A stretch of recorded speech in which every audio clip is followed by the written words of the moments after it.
Welcome to Illini Drive, 107.1 WPGU, the Wednesday show. I'm your host, Brendyn Jones, joined as always, the last time this year, Nithin, Reddy. Nithin, the GOAT, Reddy. Ooh. I said the GOAT partially because greatest producer of all time, other partially because he has informed me that the apartment complex 309 is having a petting zoo. There may be goats there. There might be goats there. There are llamas. We can't confirm that. Nithin says his sources confirm there are at least llamas there. Yes, I assume there's goats. What's a petting zoo without a goat?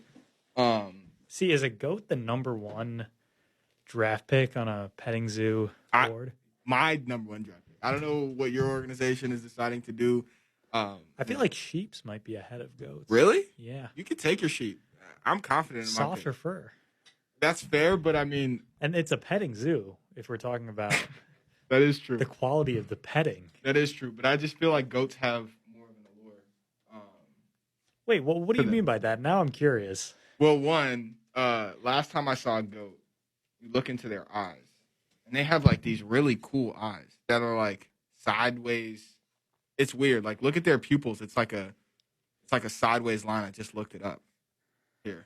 That's kind of scary, though. Yeah, I'm looking at it right now. It's sick, though. Two, goats, they baa. Is that them? Yeah. Or is that also sheep? I think they both do. Well, no, sheep definitely do. What do goats make? Goat sound. I'm about to play it right now. I'm very scared. Oh, God. Oh, that's an ad. We hate that. Oh, no, it's not. Brendyn. Oh. Oh, my. I don't know what to make of that. That's terrible radio. I don't know what that is. That was a goat sneezing, actually. Oh, that's terrifying. Well, they're scary with whatever sounds that they make on a regular. And three, obviously, greatest of all time acronym comes from the GOAT, and everybody wants to be a GOAT in their respective whatever they do. If you love walking up the stairs, you want to be the stairs walker GOAT. That was the worst. Yeah, you could have come up with a better one. It's just what I thought. We just walked down some stairs a minute ago, so this is what I thought. You can be the step goat if you want to be. Step goat. Yeah, that sounds like you married into a family. Yeah, that does sound like it. We need a better name. We've started on a bad note. Love me some goats. You can take your sheep as the first overall pick.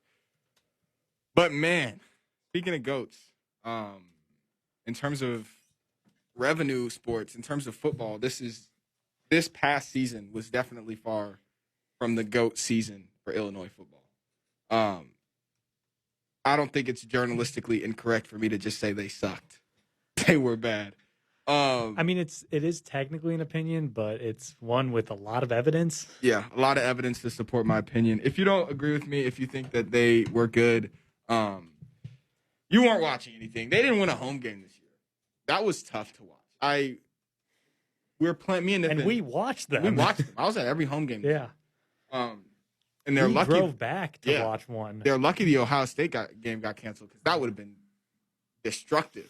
Lovey might have been fired after that game.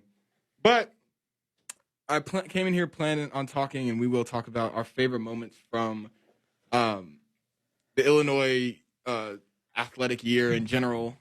Through all sports, we can talk about different ones. But I was walking down the stairs, I was thinking, what's my favorite moment from football this year? Mm-hmm. And I don't know if I have one. I was thinking that too, but I think there is one just because I enjoyed the game so much. Is it the Rutgers one? Yeah, the Rutgers game. I love that game. It wasn't like if we're talking about like ranking them, it's at the bottom end of my list. Mm-hmm. But I just enjoyed it because it's the only start Isaiah Williams is going to get at quarterback. That's tough, man. Which, if you didn't know, that news came out yesterday. I believe. Because, man, it would have been fun to see Isaiah Williams run around, play quarterback, maybe do his Kyler Murray impression. Mm-hmm. But he did that in that game. He ran for, what was it, like nearly 200 yards. Nearly 200 yards. And it was just an exciting Illinois football game. Really the only one you could say was truly exciting. Even the Nebraska win wasn't that exciting. Yeah, they finished the year with 2 wins, that Rutgers win being one of them. Yeah, I was thinking, looking back, man, and I was like, man, we got the opportunity to cover this team, but every game we went to, they lost. Yeah. So that was tough. But you can't really say enough about that team, how bad they were. I mean, you could talk about the first quarter of the Iowa game, which is probably the best they played in like 2 years. But then they the wheels fell off the wagon for the rest of that game. But how can you even call that? You can't. A moment. Yeah, I guess my favorite moment would also be the Rutgers game. Now that we know that Isaiah Williams and Coach Bielema have come to the decision to move to wide receiver. As much as it pains me, I hate that. I hate that he has to go play wide receiver when I know probably in his heart he wants to play quarterback. It's, I think, mutually beneficial. Do we think Isaiah Williams is an NFL caliber quarterback? Probably not. I don't think there's many NFL caliber quarterbacks Illinois has seen almost, in the last 10, 15 years.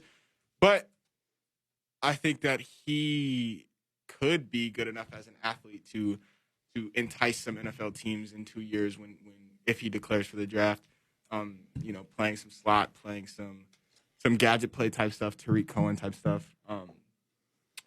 But I think it also mutually benefits the team in the fact that their wide receiver depth sucks. I don't know if it helps the team, though, because... You don't think so? What about the quarterback depth? After this year, who's going to be starting? Well, they just got hopefully a recruit. I'm not too up on the Illinois recruit. But that's even concerning. That's concerning. But, and then they just got the transfer from Rutgers, who was the Rutgers backup quarterback last year and the year before.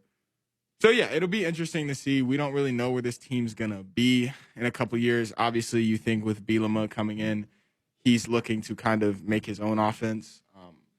Definitely limited because of the talent he has on the team already. These aren't his guys. These aren't the guys he recruited, the guys he built a team around or built a team for, you could say. But it is what it is. We'll see how that goes out. But I think that Isaiah Williams, I feel like if he needed to play quarterback, they could easily move him back in there. Mm-hmm. He knows, or maybe not knows the new playbook, but he'll be around the playbook. He'll be a tool in that playbook. And he could find himself starting at a receiver position come September. I think that's how small this wide receiver depth is. Hey, maybe this is a Matt Saracen situation where maybe you get him out there at wide receiver, and then when you need him, put him back at quarterback. But I would have loved to see. I've been a huge advocate for Isaiah Williams playing quarterback. I really think worst case scenario, it's just a really fun experience where we finally get sort of a modern aged quarterback. Even though he might not have the best arm talent, he's going to be able to make plays just simply because of his legs. But I do understand it. He was recruited for wide receiver, and switching over to wide receiver, it does make a lot of sense for his future. Mm-hmm. So we'll see about that. Speaking of not having a lot of things to look back on, we can still look forward on this team. Nithin, what's the state of Illini? Why did I say Illini or Illini? Of Illini football for the next year? What do you have to look forward to?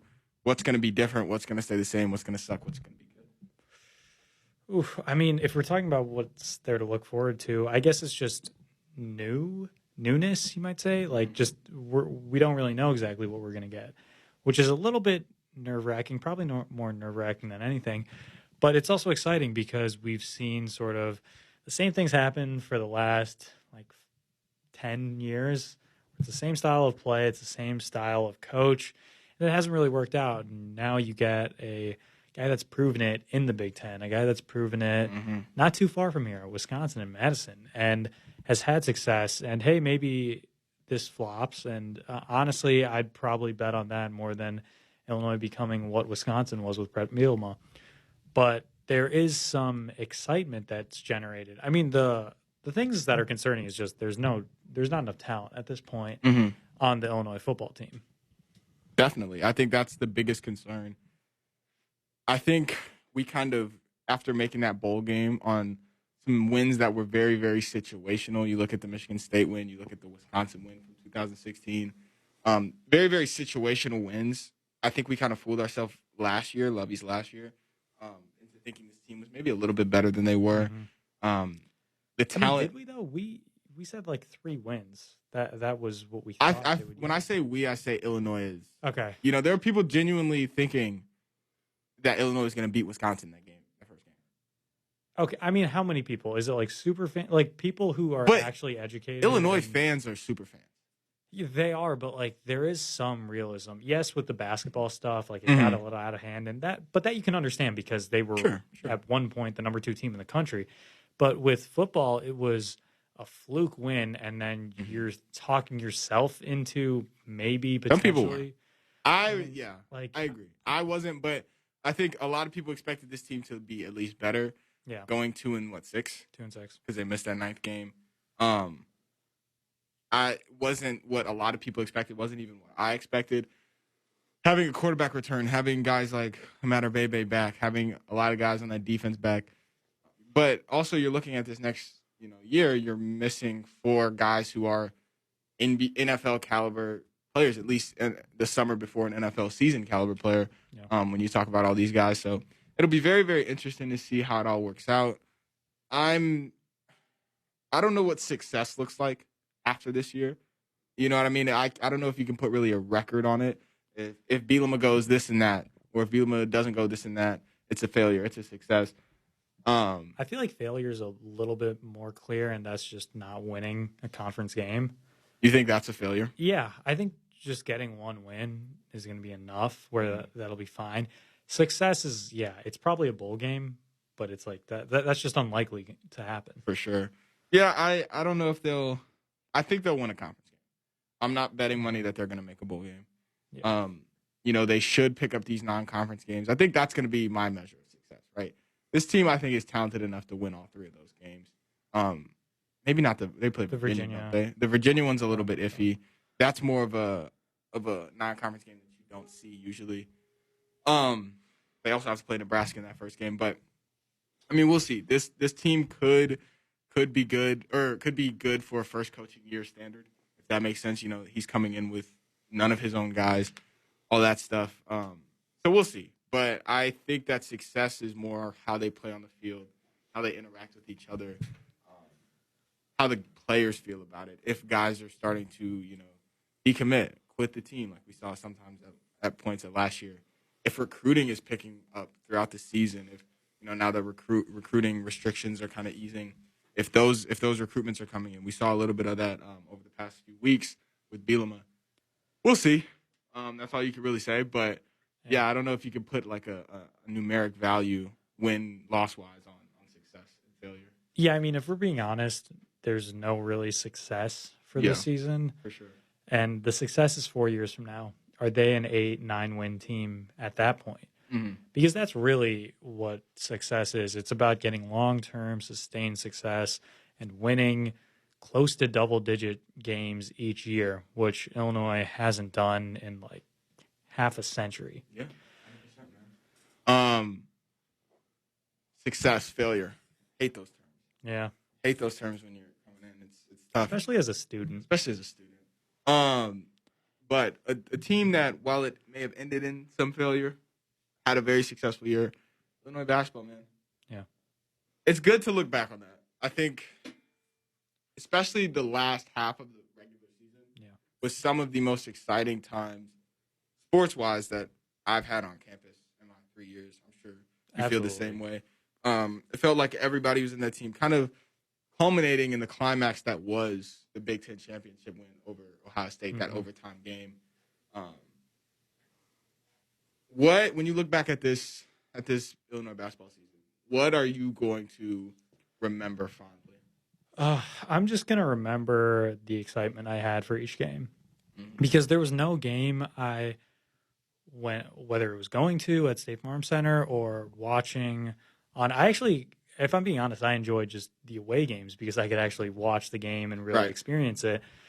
But like, there was no game where I wasn't excited to see. It didn't matter if it was like the second game of the year when it was Chicago State, when we knew Illinois was going to blow them out, but I still wanted to see Adam Miller score 20 points and Io hit 4 threes. It was the excitement throughout the season, and that, there was that, what was it, the 2-3 week stretch where Illinois struggled in conference play. Yeah, that's right. And it looked like they were going to get unranked. And then after that, it was just everything was running and flying. And only losing to, who did they lose to? Who did they lose to? Michigan State. They picked up the Michigan State loss. That was a bad loss. Yeah. But Michigan State that week had also beat they beat Ohio State. They beat Michigan later. That was a weird time. But just the whole season as a whole was just, it was fun. Like, yeah, we know how it ended. It was really disappointing how it ended. But I think if you put all your expectations in the NCAA tournament, you're going to get heartbroken a lot more times than you're going to enjoy it. Yeah, for sure. That's just the nature of the tournament. Speaking of Michigan State, God, I know everybody in the Big Ten is glad he's decommitted. Still not sure what he's doing. A lot of people kind of predicted that, though. Yeah. It was a little bit quicker than you expected. You expected maybe around next summer he might decommit. Because he still has a whole nother year. Yeah, he's a 22 recruit. But, yeah, that was strange. It's wild. I think he'll probably go to the G League. Yeah, that's what it's looking like. Yeah, I think it worked out for Jalen Green. I think the program will probably only get better. All power to him. Looking at the Illinois basketball season, there's so many different pieces that you're like, man, like that was crazy. I remember where I was during that, whatever. I think I'd have to say one of my favorite games was Indiana, that second Indiana, or the first Indiana game, whichever one that they almost lost. The second one. The second Indiana game. At Assembly Hall. It's because I love when I look stupid. You know what I mean? I love when my sports takes just suck. Yeah. Because I remember saying maybe a week before that show that, it's kind of more of a long season type thing. It was after that game. I said, or maybe before the game, I said, if Io, like, we're lucky we have Io, because without Io, I looked at this team and I'd be like, it'd be a lot like Indiana. You have a really, really good big man, and some talent, not a lot of talent around him. And Io fills in that a lot. And I thought I was correct after that Indiana game. I mean, you saw it. It went down to the wire. Io had a very bad game. I know where this is out. going. And then during the Michigan State game, Io breaks his nose, maybe his orbital a little bit. Yeah, we still don't actually know. I think it was orbital because his eye was like bruised. So I would assume, but you never know. And he's out for 3 games: Wisconsin, Nebraska, Michigan. That Wisconsin game almost didn't really come down to the. It did, but Illinois was leading a lot in that game, and then through late game heroics, almost lost that game. Yeah. That was weird. When Nebraska, they were able to dominate. But that Michigan game, that's the one everybody was scared about. Ooh. And that was the most blowout that they've had, or the biggest blowout that they had in conference play. Or no, you talk about the Northwestern game, but in that stretch without Iowa, that's their best game. Honestly, I think that was a bigger blowout just because the Northwestern game, it was terrible first half where you're trailing by a lot, and then Northwestern comes out and it's horrible in the second half, and Illinois gets running. But with the Michigan game, it was Michigan never really got into the game. Yeah. Illinois led by, I believe, like 9 at halftime, and then just completely took over in the second half. Exactly. So, I mean, they played that 3-game stretch without Io, and they won all of them. And they set themselves up perfectly for a Big Ten championship run. And I look stupid because I said that this team was terrible, or not terrible, but very mediocre without Io, and they were phenomenal without Io. Yeah. Which really made me look stupid, and I appreciate that because I love being wrong. I love being proved wrong. Even though they weren't proving me wrong, they were playing basketball. They probably never heard me. It was good to see. Hey, Brendyn, you're not wrong that much, so it's always good to. That's a lie. That's such a lie. I'm wrong all the time, man. I don't know why you guys tune in to listen to me. I'm wrong. Don't say that. I guess it's the last show. Who cares? Who cares? I do know why you guys tune in to listen to me, and it's because we're the best on radio. We've established that. Yeah, in the Big Ten. Right? In the Big Ten, not in the country. We'll Loyola has that right now. One day. But yes, man, that's very exciting. I think if I had to put a stamp on any other moment, man, I really did enjoy following wrestling this year. Okay. The team that I followed pretty much since I've been here. It was really my first team that I covered besides golf. And my freshman year, they had individuals who were really good, but the team wasn't good as a whole. Last year, the team was good as a whole. This year, the team was good as a whole. And there were a lot of guys on that team that did really well. So just watching that season was really good. Yeah, and it looks like they're at a good state, even though Coach Heffernan's retiring. It looks like they're still going to be in this successful era. Mm-hmm. Yeah, Should we just go through our best moments? Yeah, go ahead. Okay. I'll start off, and I think it's a pretty clear number one for me, and it's got to be Illinois-Ohio State, that Big Ten championship game, because it's a culmination of the peak enjoyment I've had for Illinois basketball in my life, and it's also the game. The game was phenomenal. It was. We thought.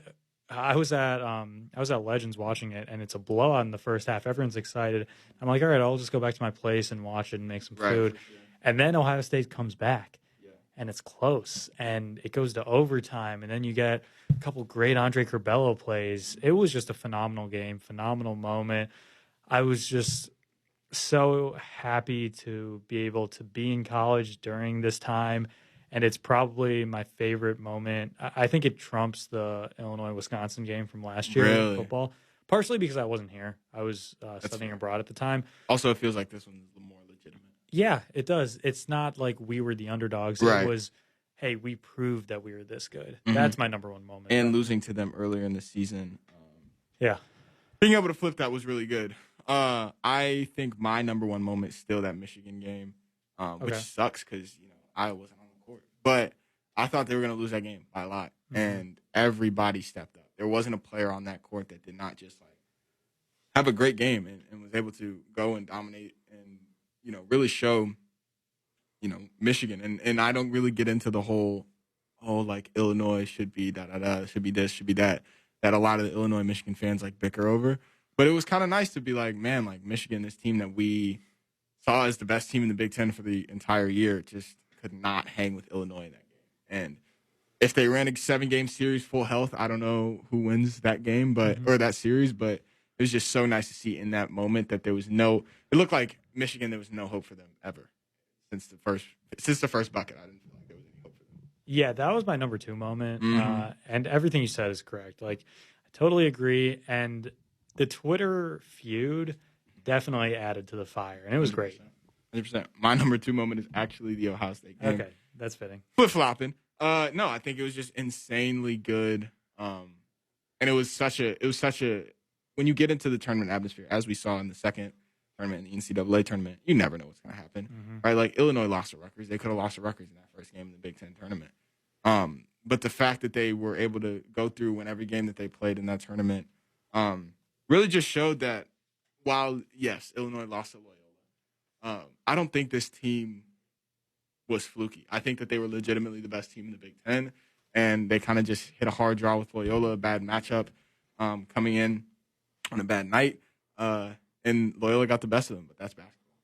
Yeah, no, it's a tough pill to swallow, but hey, there's a lot of greatness that comes out of defeat.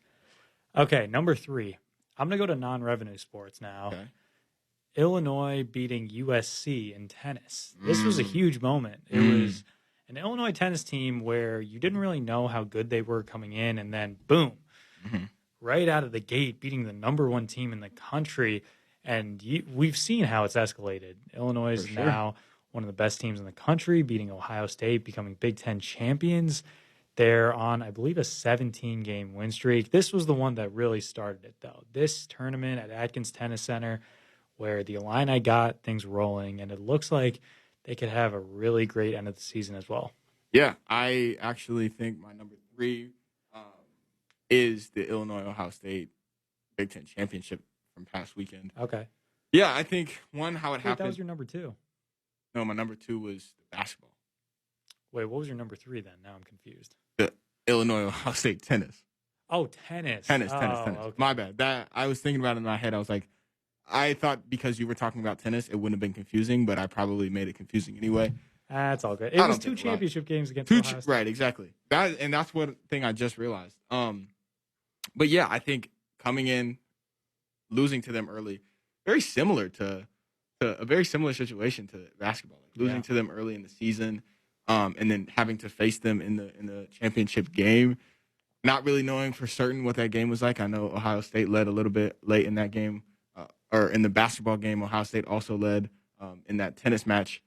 And Illinois was able to close out the game, and be clutch and make the comeback and got them a Big Ten championship. I would say something about golf, but they win all the time. Yeah. At that point, it's kind of accustomed to it. But yeah, man, it was super, super dope to see all That's a good one. Number 4, keeping it with non-revenue sports. It's kind of a combo one because I think they do go well together. The no-hitters. Yeah. Sidney Sickles on the mound for softball, and then the combined no-hitters with Riley Goins starting for Illinois baseball. It's just a great feeling to have a no-hitter, and the fact that both baseball and softball had one, really cool. My number 4 moment is also kind of a dual moment. Iowa's triple double. Oh, that's a good one. That's a good one. Having 2 in a season when it had not happened since I couldn't tell you when in program history, and it only happened a few times in recent history when it comes to teams playing ranked. Guys, I know the only one that was ranked was against Wisconsin. The other one was not ranked. But yeah, I think that was Iowa's like climax of becoming the best you could be in college basketball. That's why I'm so glad he's leaving. I knew there wasn't a doubt, but a lot of people like not play with the idea, but like mid-season, we're like, oh man, like, you know how cool it'd be if Iowa comes back. It's like, but there's nothing else for him to do here. You know, he'd be pretty much the same exact player because I don't know how else you can progress your game. And that's kind of how he showed it. You know, you get those triple doubles. You are literally. It's so hard to get a triple double in college. It is because assists are harder to come by. Points are a little bit harder to come by. There's less time. It's more of a system play. As a guard, rebounds aren't that easy to come by. And Iowa was able to get the double digit for those multiple times. And that was just such a cool moment. That's a really good one. I wish I had that on my list. Those were good. And you know what? Because you said that, that's my number 5. Like, that has to be. That's an unbelievable moment to get those triple doubles. I mean, it just added to the resume of Ayo Dosunmu, which is as impeccable as it gets. 100%. And you're going to hate me for this. Okay. And I don't even know if I truly believe this is. But the first quarter of the Iowa-Illinois game, I've never – and I tell you, I don't know if I believe – but I've never thought – and it sucked because it was late in the year. Like, if this was the first quarter of the first game, if, like, Brandon Peters played that well, if the defense played that well against Wisconsin in the first quarter, was up 14-0, I would have told you that this team could maybe not compete for a Big Ten championship, but could be in the upper echelon of the Big Ten. I think watching that game live, especially because my brother goes to Iowa, there's a lot of Iowa fan in my family. Seeing that, it was like kind of like, wow, like they might do it. They might they're stopping Iowa on defense. On offense, and Iowa is a really good defensive team, not a phenomenal offensive team. So you get a 14-point lead on them, and you're kind of like, oh, now their back's against the wall. And then Illinois reminds us who they are, and that's part of the reason it's up there. Is because it's kind of just laughable. It's like, man, why did I think that for 15 minutes or for What was the final? 35-14? Yeah, they didn't score after the first quarter. I think it was 35-14. And you kind of remember, it's like, man, Illinois' defense just can't guard anybody, and Illinois' offense is too inconsistent. Yeah. And you kind of sit back and be like, man, that's funny. I mean, nothing you can do about it. I mean, I guess that counts. My number 6 moment, Illinois-Iowa game 1. If you remember that game, phenomenal game at State Farm Center where it's Io and Trent, and there's really no one else for Illinois stepping up, but they're pulling it off. And Luka Garza's playing good. Who else was playing good? Was it wasn't Jordan Bohannon? Oh, it was Wieskamp. I'm pretty sure Wieskamp had a good game. But then Kofi Coburn starts to put some stops on Luka Garza. And even though he didn't have a strong offensive performance, especially with the foul trouble he had, it was a team effort where you had Trent finally step up. And it was what we were waiting for. Who was that number 3 option? It finally happened in a huge moment. Yeah, definitely. My number 6 moment, man, we're doing so many. Yeah. But my number 6 moment has to be Illinois golf. Okay. You go out there and win a conference championship, even though you've done it 11 out of the last 12 years. It's not easy, especially because 1, they beat Iowa, who we're not big fans of right now as a whole, and 2, I just think having to do that. Mike Small is obviously, we talked about it on Monday, the most successful coach this season. So it was really cool. It was really cool to see. Okay, we went over this one already, but my number 7 moment is Illinois tennis beating Ohio State. Definitely. Big Ten championships. It's a great moment. I have to. How many more do you have? this last one, but I just added it. So, okay, I have 10 total. Oh, you have 10? Go give me some. Okay. Should I just go with my next one? Oh, no, you're on 7, so we got to do that first. Yeah, I'm just trying to pull up the schedule right quick. Make sure I don't mess up any facts. Okay. That's the biggest thing. Yeah. I tell you. So my last one that I have, Illinois women's basketball winning a Big Ten tournament game against Wisconsin, beating them 67-42. And this was a year where Illinois was just not having their best luck. I mean, the program, we're not going to lie to you, it's not in a great spot. They transferred 4 people this year. There's a lot, and arguably their best player in Janae Terry. Yeah, their best players left. And, when that happens, that's never good. But they were able to win a Big Ten tournament game in the first day against Wisconsin. It's not easy to do. They then lost to Northwestern by identical scores the very next game. Yeah. So it kind of ended the hope I had. They didn't score 10 points in the first half. Yeah. It was a little rough. It was tough. It kind of ended the hope I had that, maybe they're going to go on a run. But it didn't. Okay. I mean, that one's not bad because that was the first Big Ten tournament win of Nancy Faye's career. So number 8, I got Evan Manavong. And he pulls off a great vault routine for men's gymnastics. And then what's there? Tucked in his kit. He pulls out his vaccine card. Yep. It goes viral. It's just a great moment. I highly recommend looking it up if you haven't seen it. He goes all over the news cycle the next few days. It's just a great moment. Yeah, definitely. I love that. It was a great story. It went viral. I remember watching the Illinois Illini Sports Night package on it. Really well done package. That was you, wasn't it? No, that was Tati. Oh, it was Tati. Actually, no, it might have been Mariah. It might have been. Yeah. Great, well done package. I loved it. Being able to pull it out like that, it was nice to see. It was a good visual one that you had to see. Solid. Yeah. Should I keep going? I got 2 more. Give it to me. Okay, number 9, Illinois Rutgers football. Yeah. Where, we talked about this. The Isaiah Williams game, as I'll remember it, Nate Hobbs, I believe, had a crucial pick down the stretch. It was just, it was a fun game to watch. It was my most enjoyable moment of the football season. And then lastly, it's one play, but it's an iconic play that potentially could be the statue. Io's crossover against Rutgers. If you haven't seen it, I don't know what you've been doing. The Bleacher Report put it all over the so nice. The double crossover. It was so nasty. Yeah, I have one honorable mention. All right, Kofi dunking all the time. Oh, I was thinking about that. Like the Indiana game. Do you remember? Yes, it was insane, and it was Kofi this season was what I think everybody wanted from Kofi. Yeah, you're 7 foot. You're the biggest dude in college basketball. Just go in there and dunk the basketball. Yeah. And I think his freshman year there was a lot of it seemed like hesitation. There was a lot of like fumbling the ball on entry passes. This year he was a lot more sound. Then when he was able to do that, he was able to, when people were scared of him dunking, that opened up his bag a little bit with some hooks. He finished hooks a lot better this year, especially down the stretch. And just Kofi becoming like a dominant force in college basketball, which we've always known he could do. He showed in flashes. But this year, I feel like nobody really could stop him. There was nobody.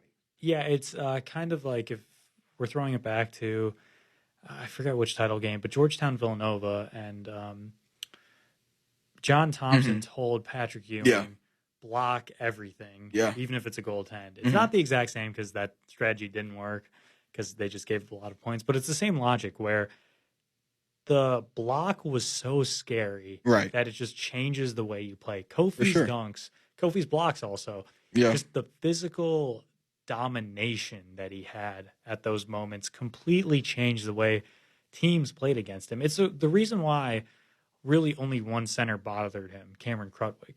And it was because he wasn't afraid, one, of the physicality, but he also just played completely different. It was a much 100%. More finesse game that also combined with physicality, and he just didn't care about Kofi's athleticism. Yeah. Man, that was a great list. Yeah. Made me reminisce on a lot of different things for this year. Made me sad. Yeah. Made me happy. I'm glad. I'm ready for the summer. I think we all are, especially now that the weather's getting nicer, too. I'm so excited. It might be barbecue time. I'm ready. That's going to lead us to our first break, though. When we get back, we got some more stuff to talk about. We got some Bulls, some Bears, some other things. When we get back on Line Drive, 171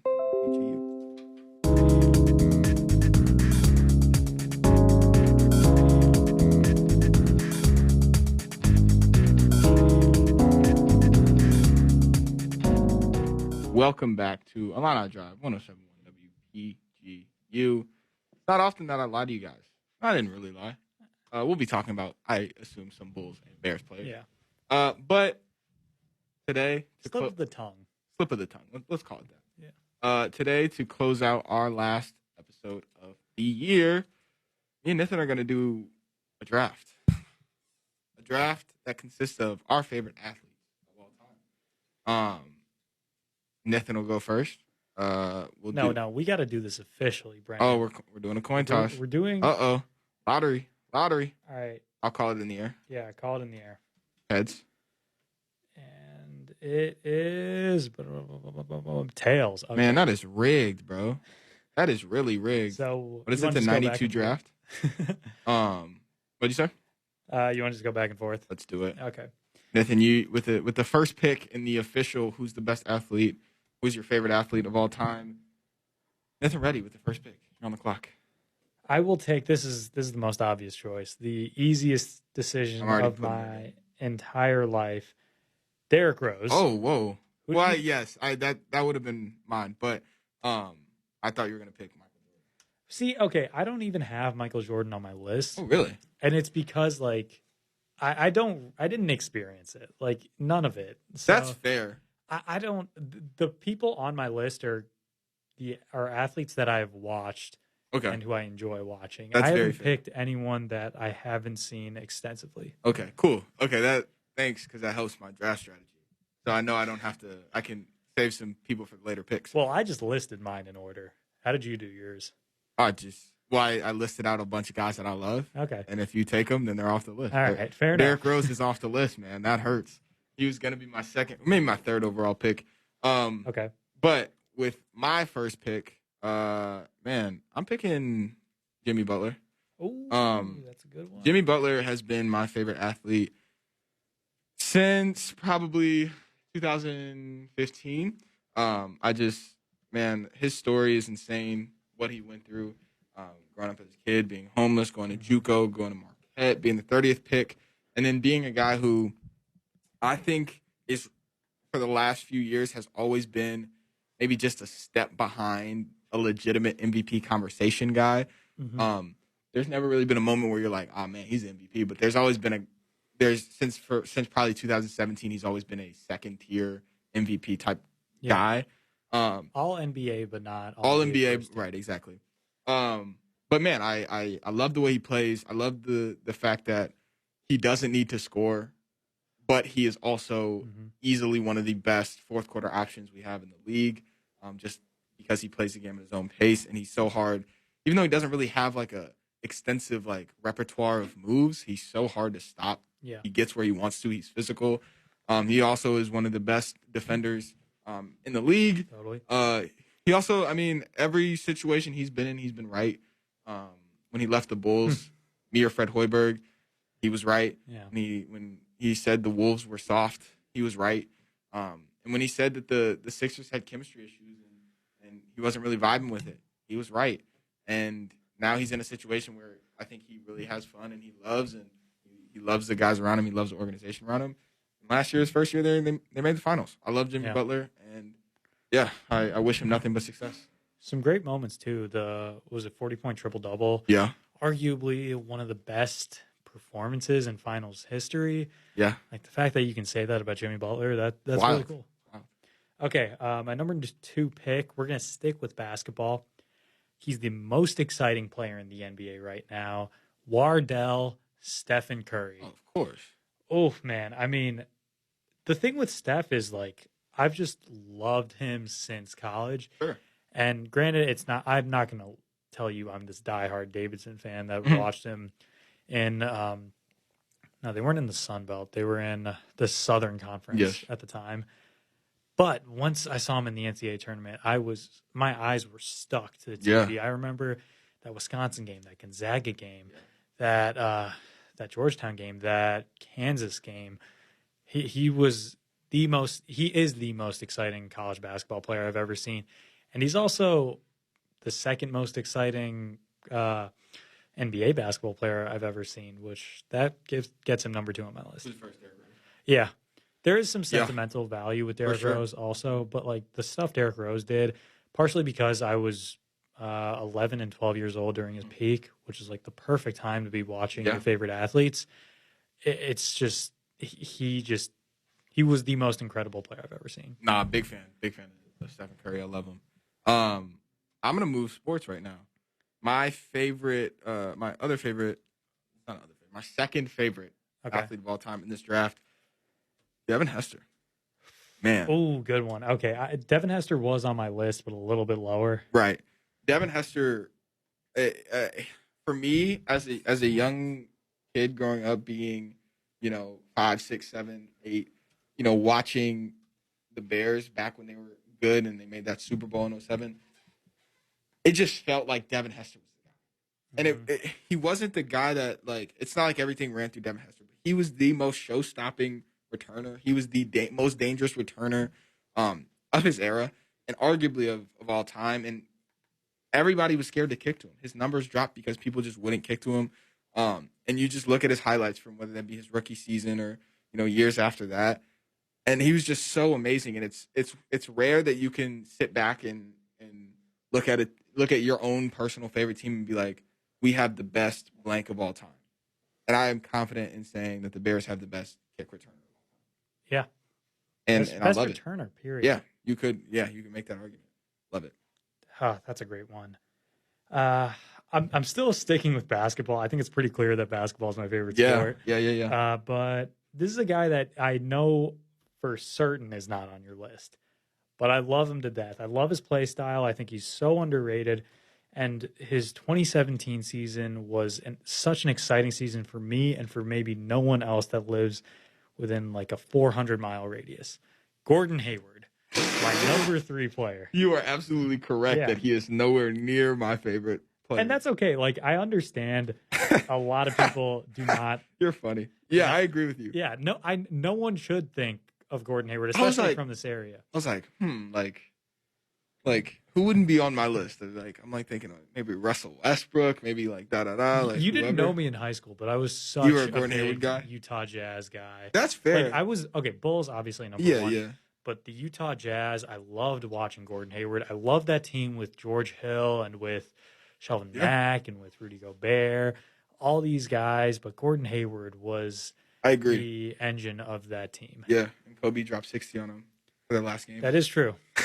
So, I don't have a problem with Gordon Hayward. I just think it was random. I've never heard anybody say, man, Gordon Hayward's one of my favorite athletes of all time. But I do understand. Like, but it sounds weird. To each their own, man. To each their own. Gordon Hayward I can't say he's off my big board because he never was there, but he is off the board. Okay. My third favorite athlete of all time. Still trying to counter my list. This isn't in order because I'm just trying to draft better. I'm trying to draft so that you can't get there. Okay. But right now, I'm gonna be honest, Brendyn. It's not affecting my board right now. I know. So I feel like I should just draft whatever. But I'm gonna say it. LeBron James, man. Okay. I used to hate LeBron James with my entire life. Being a Chicago Bulls fan. I think I'm still there a little bit. Yeah, that's fair, man. Being a Chicago Bulls fan in the early 2010s when they were really good, championship contending team, and then just like all Eastern Conference teams of that decade, just having to hit the brick wall that is whatever team LeBron James is on, it hurt me a lot. And I wanted to see nothing but have him fail. And the last time I genuinely felt like that was that 2015 Bulls team. Okay. When it was Jimmy Butler and it was oh god, don't Dwayne Wade and Rajon Rondo, which is the team that I think. Wait, 2015? Was that 2015? No, 2015 was the Derrick Rose, Jimmy Butler, Joakim Noah. Oh, that one really hurt. Okay, what was it? 2017? Yeah, but that was the Celtics series. Yeah, that was the last time I thought that the Bulls could do something, and it wasn't because they were the most talented team, but it was because they had a lot of. You have Dwayne Wade, Rajon Rondo, and Jimmy Butler, a lot of playoff experience. Yeah. I don't even want to talk about that Bulls series, the Bulls Heat or the Bulls Cavs series 2015. That one. Oh, God. Yeah, I don't want to talk about that. But still hurts here. After that year, after 2017, Bulls blew it up. You know, sent Jimmy Butler away. You know, Dwayne Wade wasn't there, Rajon Rondo wasn't there, and you were like, okay, they're in rebuild mode. And that was like the first time that the Bulls weren't at least playoff contenders in, you know, my time loving basketball. So I really got to sit down and watch basketball and be like, okay, the Bulls aren't that fun for me. So like, let me explore who's gonna give me that excitement. And I just sat down and I started to appreciate LeBron James. And it's tough because, yeah, I remember what he did to me, but it's also like, he didn't do it to me. It's not personal. So then you sit down and then Brendyn, he did it to me. He did it to you, Nithin. Into He didn't my do it to living me. room and tortured me. and chased down, blocked you, you know, championship right out your hand. But look, I think LeBron James is a phenomenal basketball player. I think he's the second best basketball player of all time. And I also think that he's a great dude. He's doing a lot for his Akron community. He's a great father. He's raising, you know, pretty funny kids. I like him, you know, from what I see on the internet. Seems like a good family man, and he seems like he just genuinely is in a good place in life, and I think that he is a good guy. So I feel like listen, I don't disagree with anything you said. I respect the heck out of LeBron James. I do agree with you. I think he's the second best player of all time. But I do not like LeBron James. He has tortured me and given me so much pain through the years. I will never be a quote-unquote LeBron James fan. I will respect it. That's fair. Well, my third overall pick is destroying your third overall pick. Well, okay, that's not the argument, though. Well, first off, if we're playing a basketball game, my team's winning so far. Just for the fact that I have 3 basketball players. Sure. All right, my number 4 pick, we're going to keep it with basketball. Okay. A guy that has been really, really great this year, but some people might not think is exciting, but I think is exciting. Nikola Jokic. Wow. Ooh, Nikola Jokic, so much fun to watch. That guy just pulls rabbits out of his hat every single game. Sure. He's a really complete player, and he's also a guy you want to root for because he's not the typical superstar that was drafted top 5 and that is this physical freak. He's just this giant dude that hits threes, is great around the rim, and makes these beautiful passes. Nikola Jokic. Love Nikola Jokic. Can't say enough about him. Still not my MVP this year. Oh, actually, come on. I'm kidding. Yes, he is. Come on. I'm kidding. Okay, thank you. I knew it would piss you off. That's why I said it. Oh. My 4th favorite athlete of all time. Probably actually my first. I picked him like this because I knew you wouldn't have him. Muhammad Ali. Ooh. I absolutely adore Muhammad Ali. I think as a sports personality, one of the most quotable guys, one of the most like he said like just he would have these interviews that you'd sit back and be like, how do you think about that? Mm-hmm. Like how do you like sit like he would hype himself up. He once said, I'm so quick, I shut the lights off or I turn the lights off and I'm in bed before the light goes out. Or like I'm so mean, like I make medicine sick, stuff like that. Like just like these quotable moments that you're just like, wow, like he's just like like mentally like he's like such a good orator. And I love that from my athletes. I love when they can talk their stuff and talk that mess, and especially in boxing, it's so important. So he's so dominant in his era. Yeah. And then 3, what he was as a social you know stance and what he did throughout the 60s to stand up for what he believed in and all that stuff. I just absolutely love Muhammad Ali. He's probably my favorite athlete of all time. That's a good one. Number 5, I'm going to finally get away from basketball. I have enough basketball players at this point, almost a full starting 5. Actually, a pretty good starting 4 so far. Yeah. But my number 5 is going to be, it's a Chicago guy. We traded for him. And boy, did he give me a lot of great moments in 2018. Khalil Mack. Ooh. He could definitely be your 4. Yeah, he's a little undersized, though. That's the only thing. Yeah, he'll defend somebody, though. Oh, he will play good defense. That's true. But Khalil Mack, I mean, he created the monsters of the Midway and brought them back to what they were. And 2018 was such an exciting year. And also, you're enjoying the defensive moments way more than any of the offensive moments because 100%. the defense was just so good. fun. Khalil Mack, number 5 for me. Love that. Number 5 for me, and we can speed this up a little bit. We only have 5 minutes left. Okay. Another Chicago guy. Only spent a year in Chicago, though. Dwayne Wade. Okay. Dwayne Wade, just outside of Chicago in Robbins, Illinois, first neighborhood south of Chicago. Actually, a couple miles from where I live. Man, what a great dude. What a great career. I think he's very underrated. That 06 championship is tough. I mean, he was a legit number 1 on that team. He was a legit number 1 on the team with Shaquille O'Neal. Obviously, this is Shaq after, he had kind of I don't want to say he ballooned a little. He ballooned a little, and he just wasn't giving the effort he was. Still Shaquille O'Neal. Yeah. But then he was so important to that Miami Heat team with LeBron James, and people forget. And then he had exciting moments after that. Honestly, after that, he could have, after 2014, LeBron leaves, he faces some injury stuff. He had already played, 3 years in college, so he was older. He could have called it quits, but he had some good years with Miami. Some good years with Miami. He had an okay year with Chicago. Really tough stretch with Cleveland before he goes back to Miami. And then that year and a half that he was in Miami, he had some great moments. And gotta love Dwayne. Okay. That's a good one. I'm going to stick with football. Really exciting receiver. Maybe the best Bears receiver ever. I don't know if that's the case, but it feels like it for me. Brandon Marshall. Oh, okay. Wait, who'd you say? Javon Williams. Oh, yeah, definitely. No, Brandon Marshall. Obviously, there's some stuff at the end of his tenure that wasn't great. Yeah. But his peak with Chicago was so fun. It's funny that you mentioned Brandon Marshall because my favorite, 7th or 6th favorite, my 6th pick, Alshon Jeffrey. Oh, okay. Man, when those two were, it was very short-lived. When those two were good at the 2013, same time. that season. Oof. Man, but Alshon Jeffrey's amazing. He had this crazy quote. It was his last year on the Bears. They missed the playoffs. His last interview, and he says, "We're okay, so what are you looking forward to next year?" And he says, "We're gonna win a championship next year." That's what he says. He says, "What we're doing is winning a championship next year." He was right. Me as a Bears fan, I'm I don't believe you, but I gotta love that for you. Yeah. I'm so happy for you to have that confidence. Then he moves on to the Eagles, and what do? They win a championship that year. That is so. And he has crazy. He has an insane catch in that game, and he has a torn rotator cuff the entire game. Alshon Jeffrey, I love him. I love what he did for Chicago. Such a deep ball threat, and was just so fun to watch. And I love him. Okay, number 7, give me the professor, Kyle Hendricks.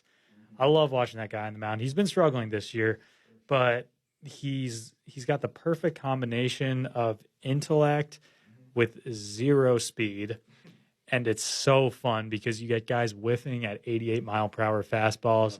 I love it. Sticking with Chicago, give me Javi Baez. Oh, good one. El Mago. Big fan of him. He's ridiculous in what he does on the field. Just absolutely ridiculous.